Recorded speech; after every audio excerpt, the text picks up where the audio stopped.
It's the Real Estate Podcast, brought to you by ANZ Home Loans for financial well-beings. Hey, welcome back to the Real Estate Breakfast as we break down for you the Australian property market.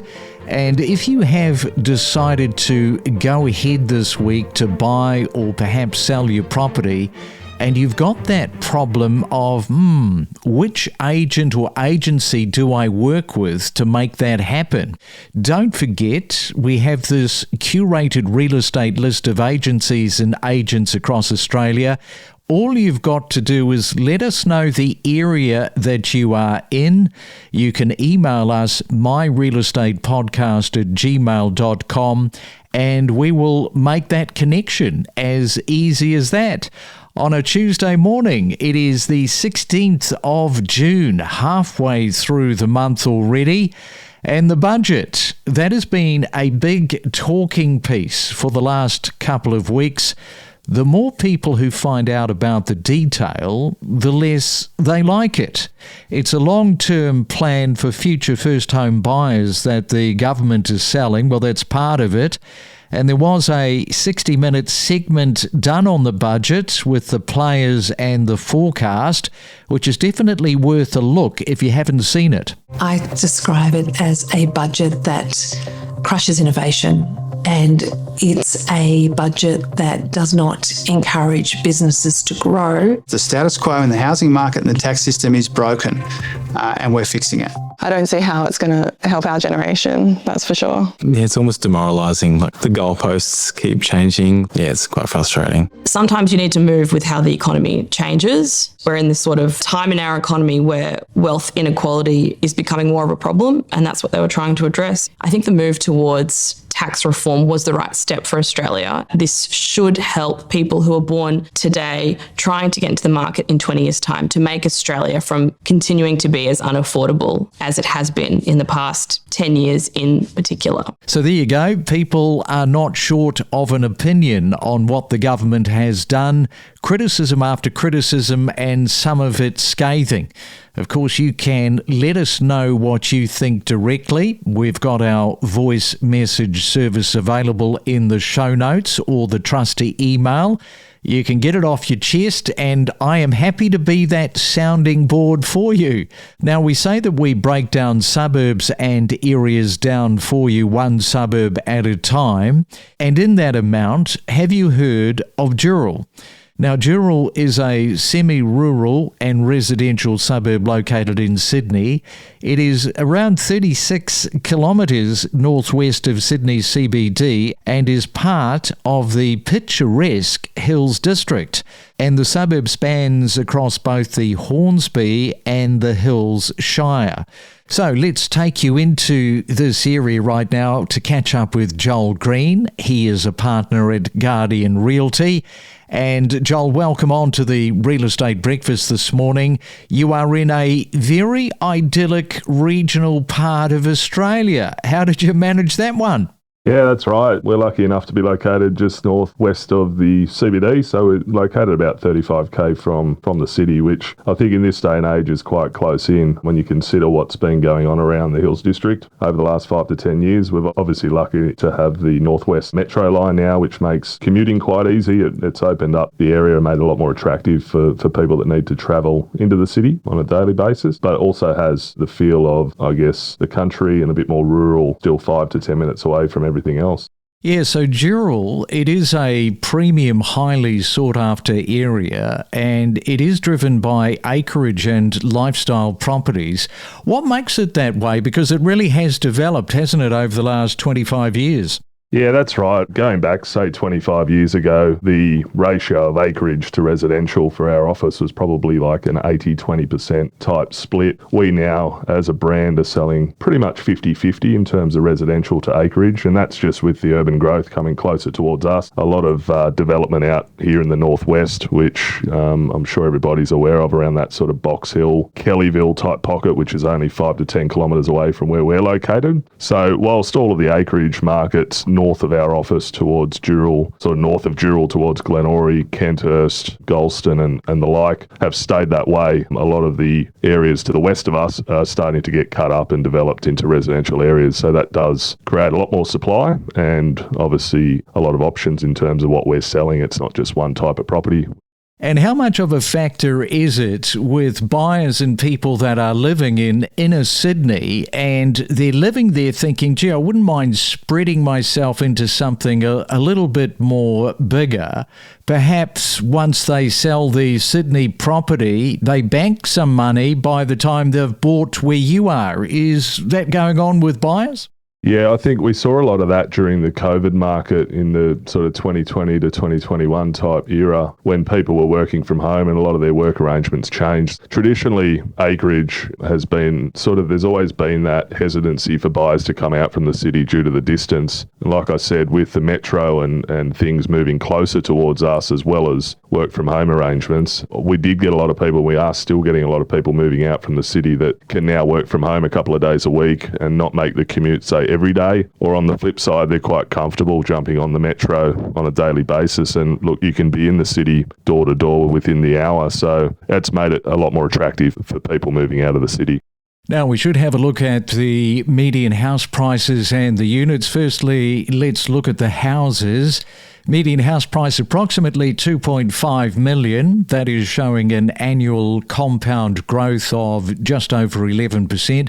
Prices can vary, I do note, in your region with larger or more luxurious properties in the area.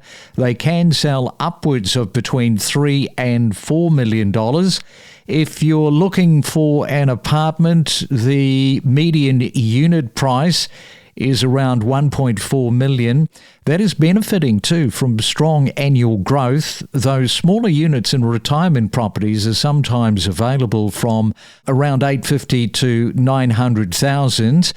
Let's talk about what has been the standout feature then in your area for 2026 so far. Well, our marketplace at the moment, I think the residential market's probably a standout at the moment, just given the volume of buyers still evident in that marketplace. Our acreage market will always turn over, but I think when conditions change, the lifestyle market can move aggressively both ways. So while we're still selling a lot of acreage property, it is taking a little bit longer. I would say at the moment our residential market is still fairly strong, and we're moving those within an average of about 6 weeks on market, and our acreage market's jumped out to about 3 months as an average time on market.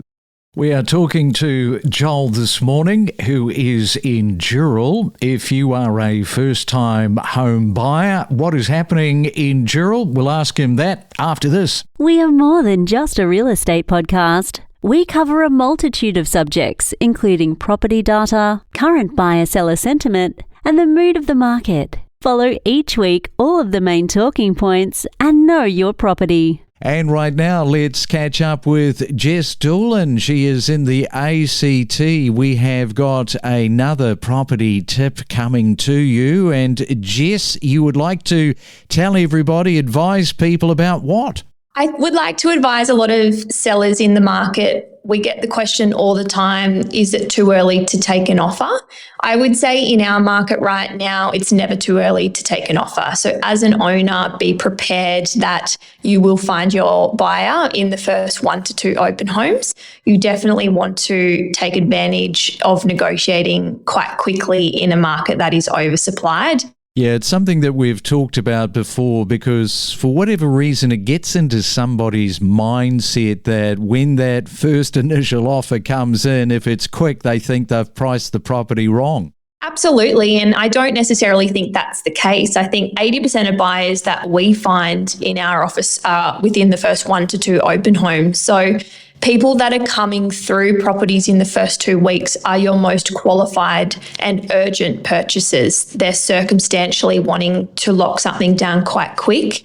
In this market, the longer that you sit on the market, the more consumers start to question why. So you definitely want to be negotiating from points of leverage, and that generally is quite early on. Listen to expert perspectives with exclusive real estate conversations and supercharge your knowledge base with us. When you're buying at auction, it's obviously unconditional, so you don't want to be in the position where your documentation and your income hasn't been fully assessed, because it may result in a decline when you go to convert it to formal approval. Have you kind of inherited some of these people that have done that? Absolutely. I have had people come to me in this situation and they are very stressed. So I usually can find them a solution, but some people are really stuck if they only really had one or two lenders that they qualify with. Hey, don't forget the Reserve Bank. They are meeting today, and the last thing that we need right now is a rise. Expectations from economists at the major banks is that interest rates will remain on hold. This is kind of guesswork, 4.35%. I like their optimism. The RBA is still weighing up this stubborn inflation, fuel prices, global uncertainty and a slowing housing market. And while borrowers may be hoping for relief, most of the analysts believe that the bank is going to pause. I think personally it's a 50-50. We're going to bring you the latest from the RBA this afternoon, the second that it is announced. Don't forget to subscribe to the channel because you'll get that update automatically sent to your phone. It is a Real Estate Tuesday. Joel is here with us. Yes, talking about the RBA, which way do you think that is likely to go? Yeah, well, I think today they're most certainly going to hold rates where they are. The surprise easing in inflation data that came out a couple of weeks ago is welcome news. And I think over the last couple of weeks, we've probably seen a little bit more activity in the marketplace. So I'm hoping that a rate hold today will keep that momentum moving in a forward direction. And yeah, hopefully a few more buyers out in the market in the coming weeks. Yes, fingers crossed. First home buyers, let's talk about them in the region. Just how active is that cohort of buyers? Yeah, well, I mean, for us, I guess our average sale price sits anywhere between that sort of $2.3 million to $2.5 million marketplace. Our entry-level market here, with the exception of retiree-type living and over 55s units and things like that, our entry level into our market for townhouses and units is probably somewhere in that $1 million range. So we don't have a huge amount of first-home buyer activity in this particular suburb, but certainly further west, where our entry-level residential houses, say the areas of Box Hill and the like, we're certainly seeing an increase in numbers there off the back of the 5% scheme and things like that in recent times. All right, well, great to catch up with you, find out a little bit more about what is happening in your market there in Dural.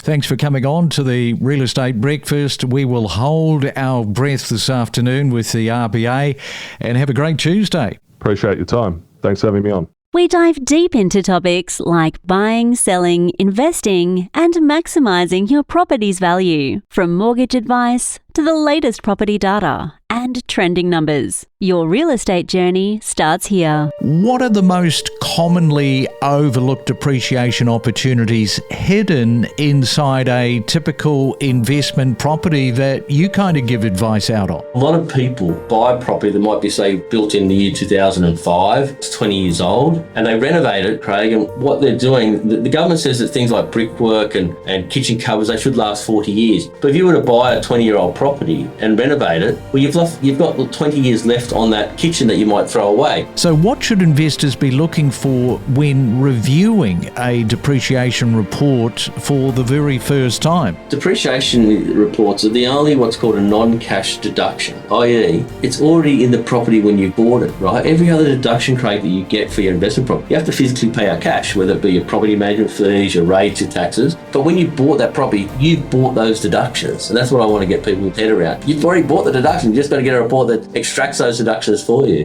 We connect you to the best real estate information across Australia. The Real Estate Podcast.